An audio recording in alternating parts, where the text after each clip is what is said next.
तो एस्की और यूनिकोड का डिफरेंस को सीखने के लिए आपका स्वागत है। कोई भी नंबर को हम लोग रिप्रेजेंट करेंगे अगर डेसिमल में, बाइनरी डेसिमल नंबर को बाइनरी में अगर हम लोग कन्वर्ट करते हैं तो 182 लाने के लिए अगर हम बाइनरी टेबल का हर एक के कॉलम्स का वैल्यू को जो 128 से चालू होगा मान लिया जाए तो 64, 32, 16, 8, 4, 2, 1 है। तो 182 के लिए हमको 128, 32 और 16 और 4 और 2 जोड़ेंगे तो 182 हो जाएगा। तो जो नंबर को हम यूज किए हैं 182 के लिए उसके लिए 1 देंगे और बाद बाकी को हम रिप्रेजेंट करेंगे 0, 0। तो ये इस तरह से हम इसको नंबर में कन्वर्ट कर सकते हैं, ठीक है। तो हर एक नंबर का एस्की वैल्यू होता है और ये हम लोगों का एस्की वैल्यू तो है ही, मगर एक नंबर को न्यूमेरिकल वैल्यू को आपको बाइनरी कोड में रिप्रेजेंट करने आना चाहिए, क्योंकि जो आपका कीबोर्ड है उस कीबोर्ड में जितने भी अक्षर होंगे A, B, C, D हर एक का एक बाइनरी वैल्यू होता है और हर एक का एक डेसिमल वैल्यू भी होता है। जैसे A का आपका 65 है बाइनरी वैल्यू, तो श्योर है कि डेसिमल वैल्यू, तो इसका भी एक बाइनरी वैल्यू होता है। तो इसमें 64 और ये 1 ले लेंगे तो 65, ये दोनों जगह 1 रहेगा, बाद बाकी 0, 0 हो जाएगा। तो इस तरह से हर एक कोड आपका रिप्रेजेंट करता है। बस एस्की में ये प्रॉब्लम है कि हम लोग को एस्की में 127 कैरेक्टर को रिप्रेजेंट कर सकते हैं, जिसमें से आपको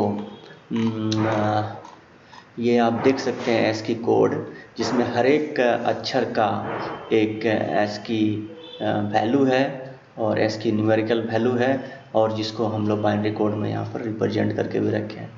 तो 126 टोटल, 0 से लेकर 100 आप बहुत सारे 127 वैल्यू आप इसमें सेटल कर सकते हैं, जिसके अंतर्गत और भी बहुत सारा की आता है और हर एक का अपना अपना एक कोड भी है। तो ये आपको समझ में आ गया कि किस तरह से आप वैल्यू को एस्की वैल्यू का क्या काम है। तो एस्की वैल्यू जो रिप्रेजेंटेशन है उसको याद रखना है कि एस्की वैल्यू का रिप्रेजेंटेशन सिर्फ 7 बिट्स तक होता है और हर बिट्स का एक पोजीशन होता है।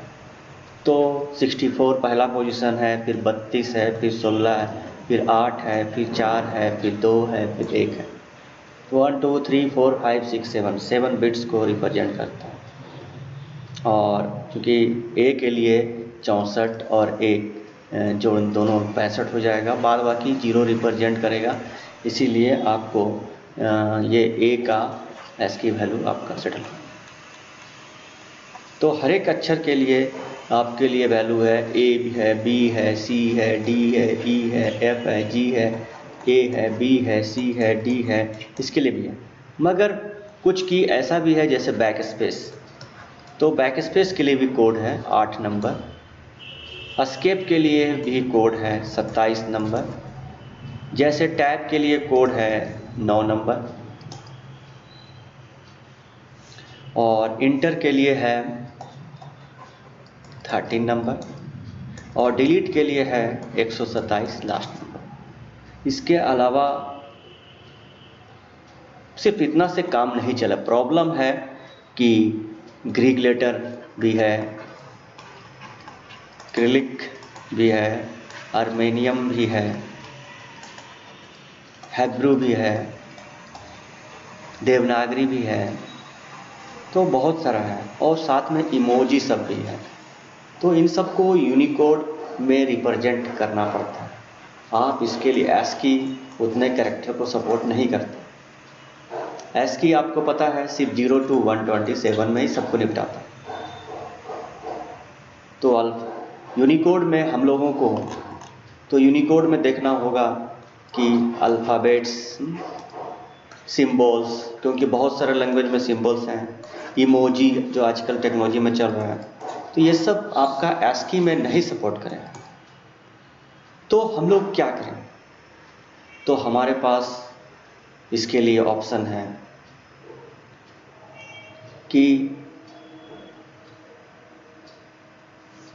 एस्की 7 बिट्स को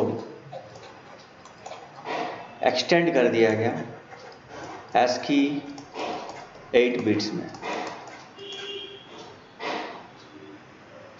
और यूनिकोड में 0 to 127 सेम रखा गया ASCII, और यूनिकोड रिप्रेजेंट करता है, यूनिकोड रिप्रेजेंट करता है इतना तरह से। UTF-8 में 8 1 to 4 byte, UTF-16 4 byte, UTF-32 4 byte, UTF-8 variable length, UTF-16, तो सब देख रहे हैं 32 बिट तक, 8 से 32 बिट तक को चेंज कर दिया गया। मतलब यूनिकोड को 8, 16 और 32 बिट्स में अवेलेबल है।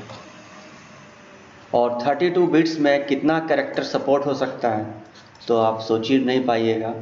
2 1 2 1 4 7 4 8 3 6 4 7 32 बिट में कहाँ दहाई सैकड़ा हज़ार 10,000 लाख 10 लाख करोड़ इतना कैरेक्टर जो कि दुनिया में मौजूद भी नहीं है, बहुत सारा अभी भी खाली है। तो इतना कैरेक्टर को यूनिकोड में सपोर्ट किया जा सकता है, क्योंकि ये अलग अलग फॉर्मेट पे चलता है। आपको क्या लोड करना है उस पर डिपेंड करता है। 8 16 32 बिट्स का लॉजिक पे काम होता है। तो हम लोग देखें कि किस तरह से 32 बिट्स में कितना इमोजी आ सकता है भविष्य के लिए, और कितने कैरेक्टर को सपोर्ट कर। तो ये लेटेस्ट यूनिकोड जो है वो लेटेस्ट हो गया, और हम लोग देख सकते हैं कि किस तरह से हम लोग कोई भी कैरेक्टर को यूनिकोड में रिप्रेजेंट कर सकते हैं। जब हम लोग ए को जब हम लोग लिखते हैं और ए को जब हम लोग अपना डिस्क में सेव करते हैं तो 1 बाइट लेता है।